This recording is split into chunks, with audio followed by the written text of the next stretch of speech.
Yeah, you look a bit weird. It looks like you've got a really big buttock. I have. Oh, there you go. Okay, so where are we? We're in Ducati UK HQ with this, the UK's first 1299 Panigale S. And so where were you on it? Where was it launched? We were at Portimao in Portugal, in the Algarve. It was a track-only test, or track-only day. But we had glorious sunshine, we had sticky tyres, and we had the Panigale, which was amazing. Again, amazing.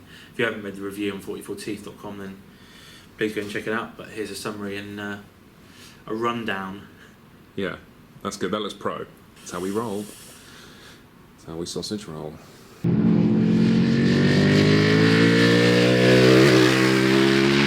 First impressions. First impression, so you get on it and it's immediately lower. They've dropped it by 4mm, or the suspension pivot 4mm at the rear. So, I mean, I used to be on tiptoes. I'm sort of 5 foot 11, 12. On a good day. On a good day.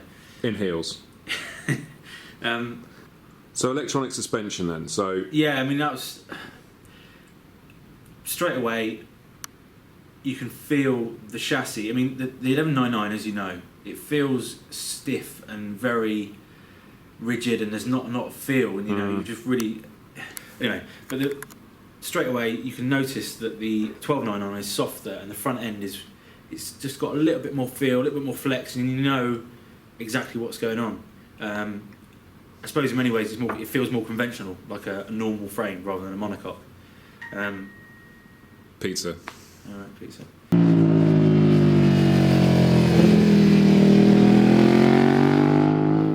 So I understand, because I haven't ridden this bike yet, from the reports I've heard, the front end has just been transformed.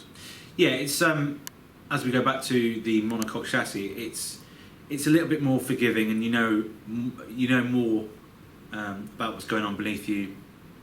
It just feels the two ends seem to work better together than the older bike, than the 1199. But braking with the help of that electronic suspension, with the Olin suspension, there's a bit of dive, there's a bit of weight transfer there which you need for a track.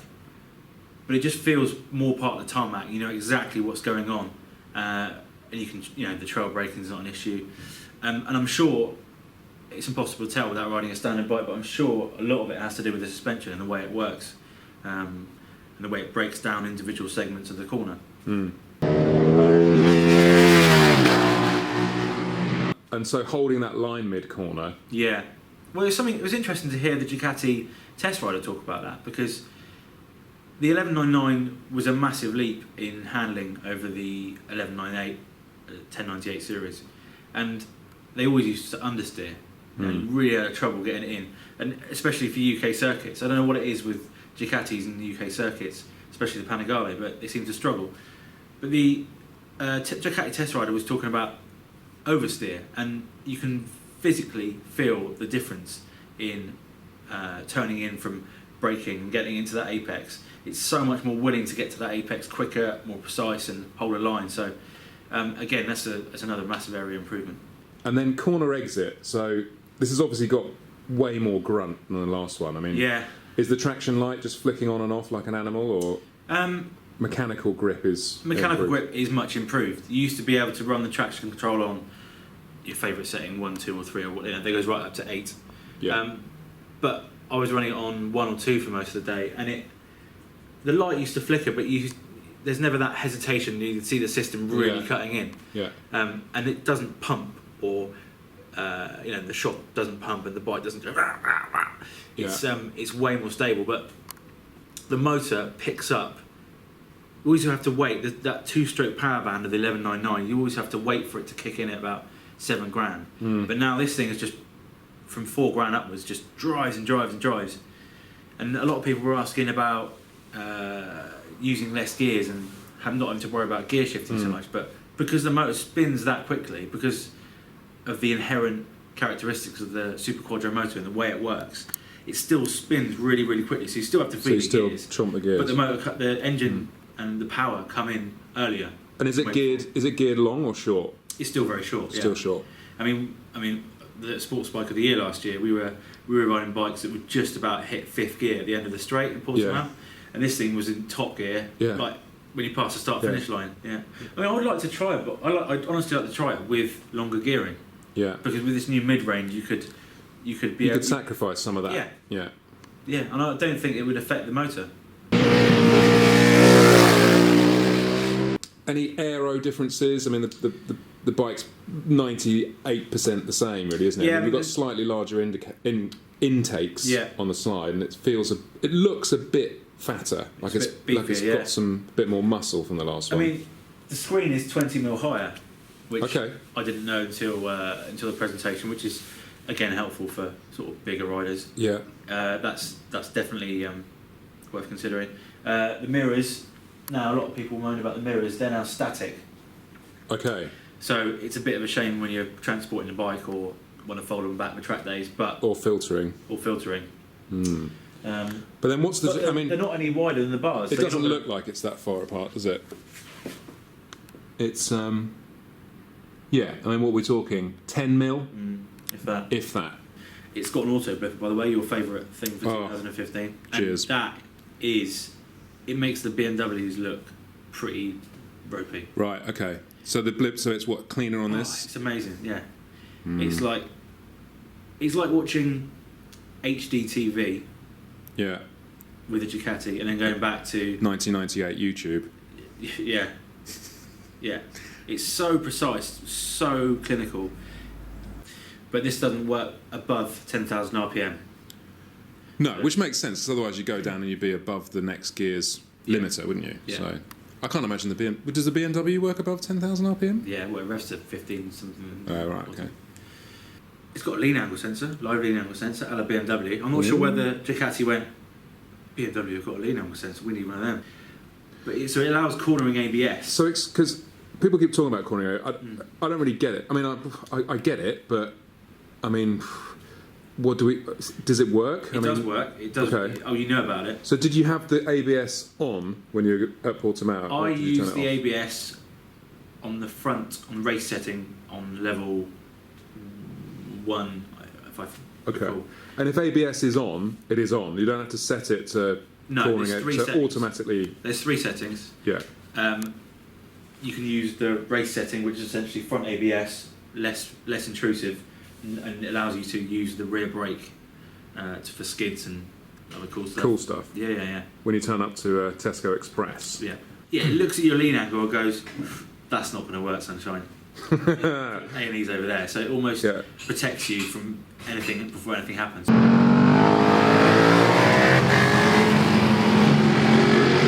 And I hear my favourite thing might be improved on this is the pegs.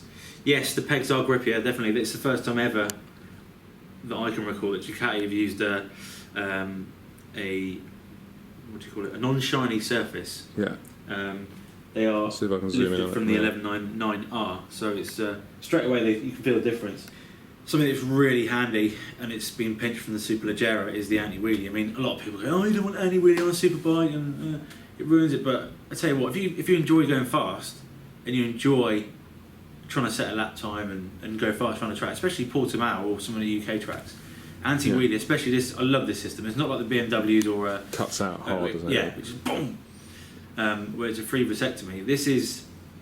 It's way more subtle, and it's really handy. And I'm sure, as you'll see on some of the footage, it subtly cuts the power. And although it's not as useful over some of the rises, it's way better on acceleration. So on the road, for instance, when we rode the Superleggera, you can pin the throttle, and rather than going bang, it was planted. The front wheel stayed as part of the tarmac, and it's. I think that's a handy little feature to use on the track and on the road. So some of the questions we've been asked on the site. Yeah. John. Hi, John. Says it's the year of the litre bike, all the power you ever need, all the trickery to use, so you can go home and stiff your woman or man and eat double deckers. The question is, are we spending the money on this or the S1K? Inspire us, please. It goes back to that question, doesn't it? Who you are. They're very different bikes. I mean, the BMW is easier to ride. It's still got all the toys, as has this. But in terms of fun and in terms of involvement, in terms of wanting to know you're alive, I'd have the Ducati, definitely. Let's think about the guys who have already got the 1199s and Yeah. and the Rs and all that stuff. Is it worth chopping those in and upgrading? Where are we at? It's tough because it's not night and day, but every single aspect of the bike has been raised and improved. And you know, the suspension, if you're new to if you're mainly on the road, is it going to be any better? Probably not really. I mean, we'll have to try. It's just a guess at that stage. But the motor has been, obviously there's more mid-range, it's going to be used more usable. I don't know, it's a tough one. And it's 20 grand. The S is 20 grand. Yeah. It's a lot of money. And we can assume the value of the 11s are going to drop pretty quickly. Yeah, I mean they're they're not going to go through the floor because it's still a desirable, valuable bike, and it still looks 99% the same as this bike. Like a layman, like my mum, would never be able to tell the difference. Yeah. And I mean, she's ex-World Superbike, so yeah, no, she's factory. I don't know. It's a tough one. I personally, if I had 20 grand, of course, if money wasn't an object, yeah. It's better in almost every way. In fact, it is better in every way.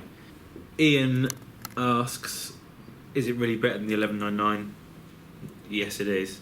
But it goes on to say, has it lost the top end rush of the 1199? Definitely not. It's still absolutely bands out at the top end, but it's just had a wider spread of power. So you're looking at 4, 5, 6,000 RPM. Yeah. The power starts coming in. Rather than the 7 grand power band. But yeah, it's definitely better than the 1199, that's for sure. Cool. Bobby 7. On paper, it looks like the 2015 sports bike's taken a huge leap forward. Beyond the willy waving power figures and gadgetry, is the actual riding experience discernibly better for us average riders? I mean, if you're just pootling along and enjoying the scenery and enjoying the ride and enjoying owning a Ducati, then it's probably you're going to feel the subtle differences, but it's not head and shoulders. No, but we don't know about the electronic suspension, what that's going to do to the rubbish UK roads. Yeah, so that could soften it up a little bit. It could do. Yeah, I mean the way in which the damping works, it's obviously going to be better on some surfaces. We just can't comment on that at the moment, but I've got a feeling it will. Ninan Purakat nice. Asked, does this bike still feel light and compact as the 1199? Can you live with this bike as an everyday bike? The first part of the question, yeah, it feels light and compact. In fact, it feels lighter. It's not, just pushing it around, it still feels... It's 166.5 kilos dry, so it's the lightest sports bike, claimed, ever built, apart from the Superleggero. Yeah. But yeah, it changes direction much quicker. It doesn't take the effort required to muscle around like the 1199. Lamb chops, our mate Lammy. Yeah. Love your bike, by the way. Yeah. So, should I sell the wife and kids yet? The bike to beat in 2015. When is the R1 launch? Well, everyone is asking about the R1 launch, and it is later on in February. So, we should be getting a bike towards the end of Feb, early March. So that'll be track launch first. Track launch, yeah. And that's for selling your wife and kids. I mean, depends how hot your wife is, I suppose. And how useful your kids are, but yeah, that's another subject. It's a good one. Eduardo Esteban. Hey, Eduardo. He'd like to know, in our opinion, why the Ducati is almost non-existent in road races. I'd love to see a Ducati at the TT, wouldn't you? Yeah. A proper full factory effort. Yeah. At the TT. I mean, it goes back to what we were saying about how lively the bike is. It's not dangerously unstable, but it just it's know effort. about it, don't you? Yeah. It's not as fluid as some of the Japanese bikes and the BMW. I guess it's the monocoque chassis partly. I guess it's a lot to do with the motor. 200 miles on one of them at maximum velocity would be extremely hard for the rider to deal with. Yeah. I'll go as far as saying it's the most physical bike you can ride on track, and I'd love to be able to demonstrate this tangibly. Like, well, let's do it. We're going to do it. Yeah, We'll do let's do it. Heart rate monitor and calorie burning and all that sort of stuff. Yeah, that you get with we'll get some fitness bird in to sort us out, and we'll with me, actually do it. Am I playing footsie? Yeah. So measure everything from heart rate to calories burnt to muscles, everything like that, and put it up against a Fireblade or something. Yeah. And I'm sure you'll be another 20 BPM on your heart rate, and burn 500 calories more on a session than you would on a Fireblade. I love it on track. I've never been the fastest on it, but it doesn't matter because you've got the biggest smile when you come back. Exactly. And now with that information about fatties, it's actually, it could be used as a fitness aid. We should get one sponsored by Weight Watchers. Yeah. I mean, it would help the obesity in the UK, wouldn't it? It would. And America. So we don't know the answer to that question, really. We can guess. It's a pure guess. Hi, I'm from Italy. This is Alfonso. Alfonso from Italy. Is he a magician?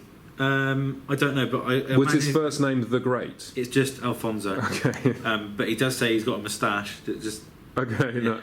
Okay, I like it. He says he's got a 2013 HP4 competition. BMW. Yeah.